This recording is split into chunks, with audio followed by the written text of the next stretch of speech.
She hated promiscuity only because sex is too good to give up to just anyone.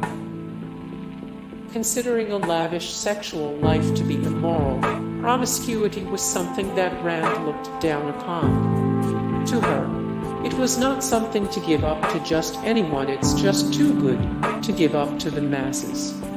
She revered the deed as something with extremely high worth, and excessive expression only devalued it.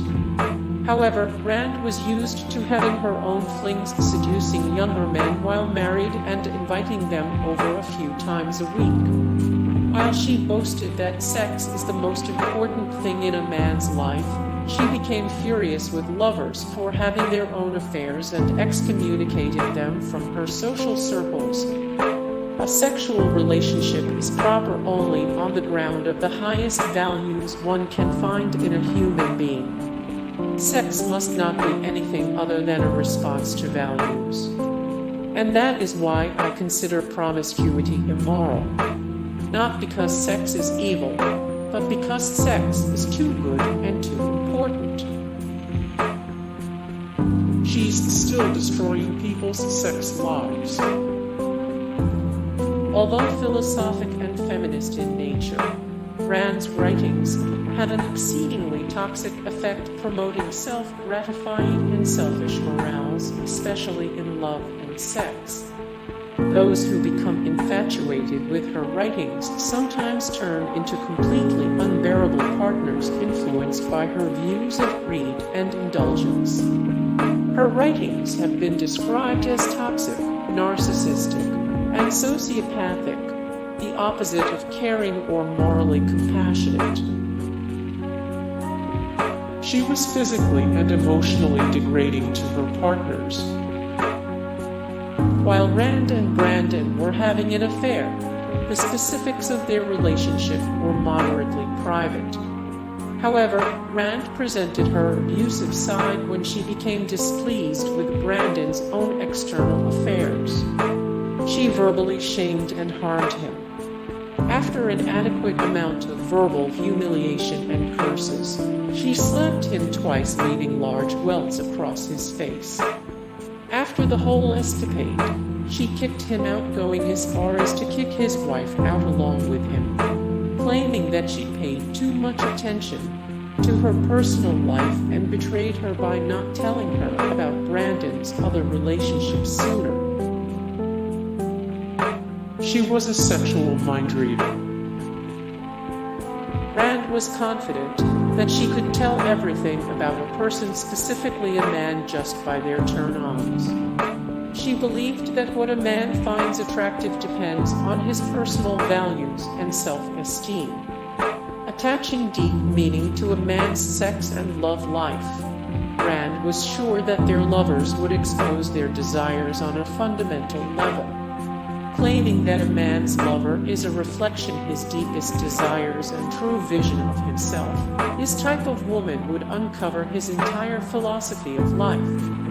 Man desires only what he finds worthy of desire, and what he desires on a higher, subconscious level radiates through his choice in sexual partners. She started her marriage with sociopathic tendencies, and it only got worse. Only attracted by his looks in the first place, Rand got her husband to notice her by tripping him. To make enough money to support the two of them, Frank O'Connor completely quit his career as an actor and screenwriter, and became the opposite, a rancher. Meanwhile, Rand happily continued with her writing career with no apparent remorse for her dear old husband. She fulfilled her aspirations with no regard for his sacrifice. Instead, she had several extramarital flings, even going as far as to invite them over for some time in the bedroom. The fact that they'd shake his hand as they left probably didn't help the situation much. She considered her adultery and homewrecking to be rational selfishness. In no way did Rand consider her extramarital romantic life to be out of bounds. She seemed to have no qualms about seeing other men while being a married woman or being involved with a married man. As Brandon was also married for much of the time they were together. Seeing their actions as rational selfishness, they didn't consider their adultery or homewrecking to be a problem at all. In fact, their spouses knew about the relationships, but didn't really talk about any of it outside of their close circle of friends. Their external relationships boosted their profiles while allowing them to exercise their sexual philosophies. She seduced men half her age. Ever since he was a teenager, young Nathaniel Brandon was obsessed with the idea of Ayn Rand. Wanting to connect with her, he began writing her fan letters to catch her attention. She snubbed him at first, but when she finally responded, it was pure fireworks. Brandon, then a young college student, assumed the two were soulmates. When they started their affair, it didn't matter to them, though, and they continued their fling. Rand was 49, and Brandon 25. Hey guys, thank you so much for the support and likes and comments down below, and also thank you so much for watching, and I look forward to see you in the next video. Then take care, bye.